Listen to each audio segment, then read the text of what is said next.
पिछली वीडियो में आपने जाना अरबों के आक्रमण के समय भारत में कोई ऐसी सर्वोच्च शक्ति नहीं थी जो उनका मुकाबला कर सके। आज हम बात करेंगे अरबों के आक्रमण से पूर्व भारत की राजनीतिक, धार्मिक और आर्थिक दशा कैसी थी। तो अगर आपको वीडियो अच्छा लगे तो हमारा चैनल सब्सक्राइब कर सकते हैं, जिससे आपको हिस्ट्री और जियोग्राफी के वीडियो ऐसे ही मिलते रहेंगे। उस समय राजतंत्र की प्रथा प्रचलित थी।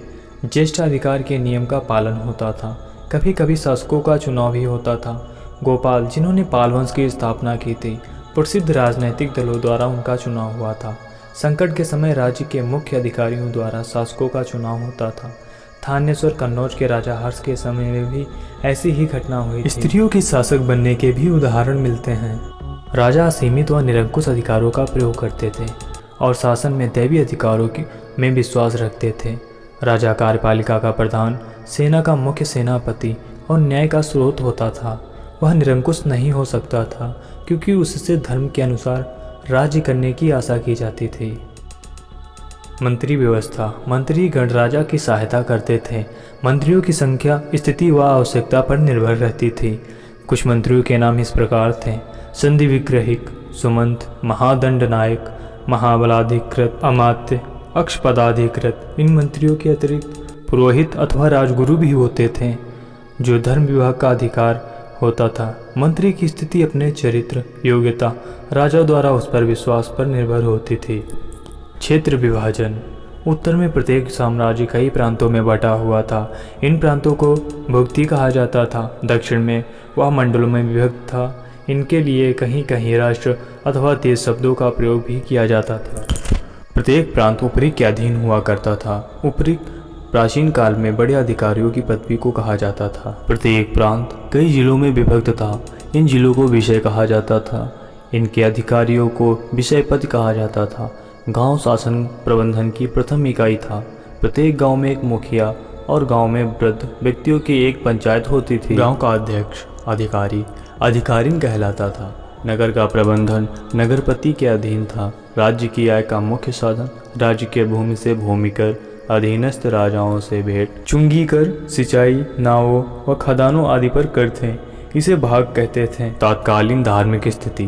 बौद्ध धर्म अनवति के कगार पर था, किंतु फिर भी बिहार में पाल व बंगाल में रोक राजाओं के समय तक इस धर्म के अनुयायी मिलते थे। धर्मपाल ने 780 से 830 तक राज्य किया। इन्होंने विक्रमशिला नाम के एक बौद्ध विश्वविद्यालय का निर्माण किया, जिसमें 107 मंदिर, 6 विश्वविद्यालय थे। जैन धर्म अधिक समय तक चलता रहा और विशेषकर दक्षिण के लगभग सभी राज्यों में जैन धर्म का थोड़ा बहुत प्रभाव शेष था। राष्ट्रकूट, चालुक्य, गंग और होयसल राज्यों में वैष्णव और शैव धर्म की स्थापना के पहले जैन धर्म प्रगति पर रह चुका था। कुमारिल भट्ट, शंकराचार्य, रामानुज और माधवाचार्य से प्रसिद्ध उपदेशकों ने हिंदू समाज को धार्मिक मनोवृत्ति में परिवर्तित किया। उपदेशकों द्वारा सुधार हुआ। हिंदू धर्म एक शक्तिशाली धर्म बन गया। अधिकांश शासक हिंदू धर्म के अनुयायी थे, किंतु वे अन्य धर्मों के प्रति भी सहनशील थे। उस समय किसी प्रकार के धार्मिक अत्याचार नहीं किए जाते थे। इस समय जाति प्रथा पहले से अधिक दृढ़ हो चुकी थी। ब्राह्मणों के सैनिक बनने व क्षत्रिय के व्यापारी बनने के उदाहरण मिलते हैं। वैश्य और शूद्रों ने शक्तिशाली राज्यों का शासन संभाला। अंततः विवाह निषिद्ध थे और अधिकांश लोग अपनी ही जाति में विवाह करते थे और अधिकांश लोग शाकाहारी थे। वे प्याज तथा लहसुन तक का प्रयोग नहीं करते थे। अस्पृश्यता का प्रचार था। हिंदू समाज में बहुविवाह की प्रथा प्रचलित थी, किंतु स्त्रियों के लिए दूसरा विवाह करना निषिद्ध था। सती प्रथा का प्रचार हो रहा था। शिक्षा प्रगति पर थी। देश में बहुत से विद्यालय व विश्वविद्यालयों में जिनमें प्रत्येक प्रकार की शिक्षा दी जाती थी। इन सब के होते हुए भी लोगों के जीवन पर अंधविश्वास का प्रभाव था। हिंदू समाज परस्पर ईर्ष्या और विभिन्न विभाजनों के कारण मुसलमानों के आक्रमण सहन करने योग्य नहीं था। आर्थिक दशा। आर्थिक दृष्टि से देश समृद्ध था। अधिकांश लोग गांवों में निवास करते थे और वे कृषि पर निर्भर थे। मिट्टी की अच्छी उत्पादकता होने के कारण लोग अपनी आवश्यकता से अधिक अन्न पैदा कर लिया करते थे। अतिरिक्त खाद्यान्न निर्यात कर दिया जाता था। खाद्यान्न फसलों के अतिरिक्त औषधि से संबंधित जड़ी बूटियों, मसालों और चंदन की खेती की जाती थी। इन वस्तुओं की विदेशों में अच्छी मांग थी। उस समय की अर्थव्यवस्था ग्राम आधारित थी। प्रत्येक गांव आत्मनिर्भर था और सामान्य उपयोग की वस्तुएं पैदा करता था। गांव में कुछ लघु उद्योग भी कार्यरत थे। इन लघु उद्योगों में रस्सी बुनना, डलिया बनाना, इत्र व तेल आदि बनाने के उद्योग प्रमुख थे। व्यापार एवं उद्योग अच्छी स्थिति में थे। व्यापार पर वैश्यों का एकाधिकार था।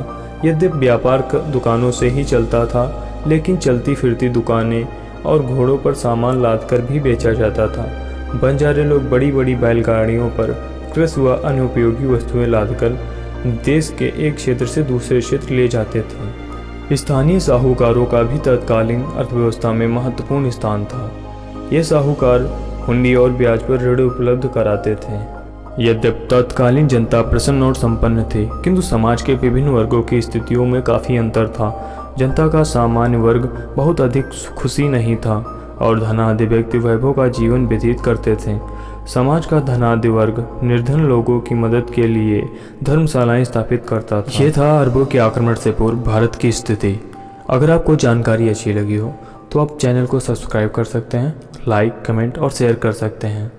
धन्यवाद। मिलते हैं अगली वीडियो में।